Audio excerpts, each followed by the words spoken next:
Hello बच्चों, क्या हाल चाल? सब फर्स्ट क्लास। आज के क्लास में देखेंगे बच्चों कि electric force between the two small dipole. जैसे ये दोनों डायपोल है, स्मॉल डायपोल है, ध्यान रखना है। स्मॉल डायपोल किसको कहते हैं? जिसका लेंथ, अगर इसके लेंथ बहुत कम हो, मतलब दो पॉजिटिव एंड नेगेटिव चार्ज के बीच का सेपरेशन बहुत कम हो और किसी लॉन्ग डिस्टेंस पे फील्ड फाइंड करना है, तो इस डिस्टेंस के रिस्पेक्ट में इसका लेंथ को नेग्लेक्ट करते हैं और उसको कहते हैं स्मॉल डायपोल। स्मॉल डायपोल के कारण एक्सियल पॉइंट पे और इक्वेटोरियल पॉइंट पे जो फील्ड होता है वो क्या होता है? एक्सियल पॉइंट पे 2kp/r³ और इक्वेटोरियल पे kp/r³। तो अगर किसी एक डायपोल को एक्सटर्नल इलेक्ट्रिक फील्ड में रखते हैं तो उस इलेक्ट्रिक फील्ड में उस डायपोल का पोटेंशियल एनर्जी होता है P dot minus P dot E।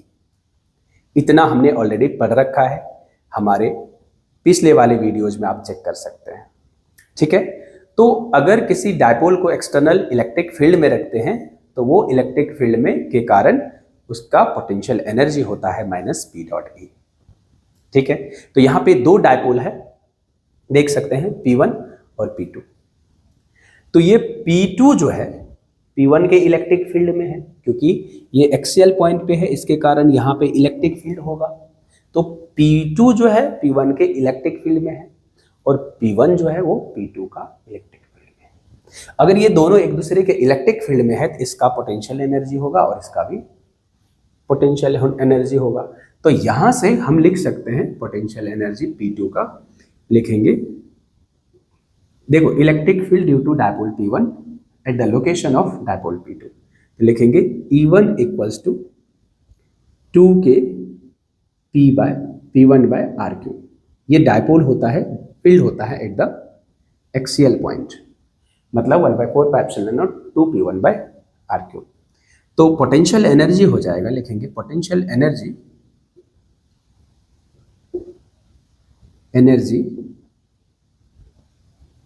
of the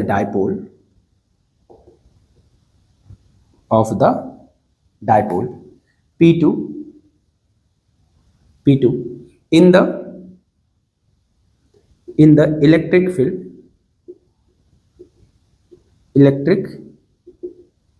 field of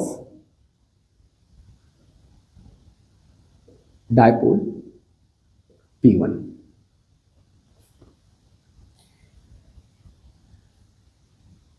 like P1 के कारण क्या है, कहेंगे E1। That is U we can write like minus P2 dot E1, that is U we can write minus P2 into 2kP1/r³। यहां से अगर हम देखें, इस वैल्यू को इधर लिखें तो U बराबर हो जाएगा बच्चों क्या, माइनस 2kP1P2/r³, और F की वैल्यू हो जाएगा minus DU/dr। That is F की वैल्यू लिखेंगे minus D into 2kP1P2/r³ divided by dr। तो यहां से अगर ये वैल्यू देखेंगे,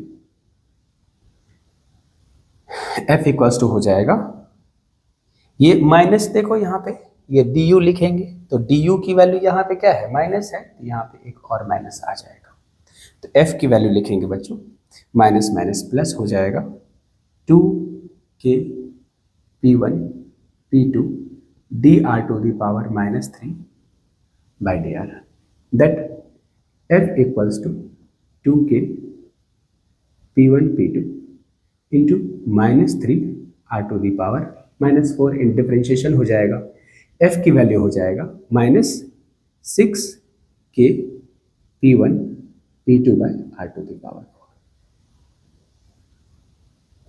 तो बच्चों यहाँ पे देखेंगे जो फोर्स होगा वो इनवर्सली प्रोपोर्शनल टू होता है r⁴ के। This is the force between the two dipole placed axially along the actually both the dipole place along the axis in the same direction. तो फील्ड क्या हो, फोर्स क्या हो जाएगा देखिए, -6k P1 P2 by r⁴। अब बात आई कि नेगेटिव फोर्स, नेगेटिव साइन क्यों आया सर? नेगेटिव साइन रिप्रेजेंट करता है अट्रैक्शन को।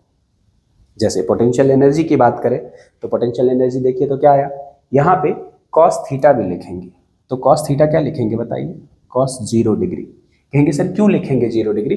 देखो इसके कारण एक्सियल पॉइंट पे electric field along the dipole होता है। इन दोनों डायपोल का डायरेक्शन सेम है, इसका डायरेक्शन E1 इलेक्ट्रिक फील्ड 1 का डायरेक्शन P1 के डायरेक्शन में होगा। सो P2 और E1 दोनों सेम ही डायरेक्शन में होगा, तो थीटा की वैल्यू 0 होगी। ये बातें क्लियर है सभी को, कोई दिक्कत? तो यहां से पोटेंशियल एनर्जी क्या हो रहा है, नेगेटिव हो रहा है। और हम क्या जानते हैं, यूनिवर्स में किसी भी सिस्टम का अगर पोटेंशियल एनर्जी नेगेटिव है तो वो दोनों सिस्टम बाउंडेड है, बाइंडेड है और उसकी पोटेंशियल एनर्जी नेगेटिव है। इसका मतलब उन दोनों सिस्टम या सिस्टम के बीच में जो मॉलिक्यूल्स है, पार्टिकल्स है, एटम्स है या जो भी है, उन दोनों के बीच का फोर्स अट्रैक्टिव होगी। क्योंकि अट्रैक्शन के कारण, जो अट्रैक्शन के केस में पोटेंशियल एनर्जी नेगेटिव होता है और रिपल्सन के केस में पोटेंशियल एनर्जी पॉजिटिव होता है। और जब अट्रैक्शन, रिपल्सन और अट्रैक्शन कुछ ना हो तो ऐसे केस में पोटेंशियल एनर्जी 0 होता है। इसीलिए हम किसी सिस्टम को इनफाइनाइट पर जब रखते हैं तो कहते हैं इसका पोटेंशियल एनर्जी क्या है, 0 है। कहेंगे क्योंकि अट्रैक्शन और रिपल्सन नहीं होता है। ग्रेविटेशनल पोटेंशियल एनर्जी हमेशा नेगेटिव इसीलिए होता है। बात समझ आ गई? चलिए, तो इसके बाद नेक्स्ट देखेंगे, अगर हम इसको उल्टा कर देंगे तो क्या होगा। ओके, अगर अपोजिट डायरेक्शन में लिखेंगे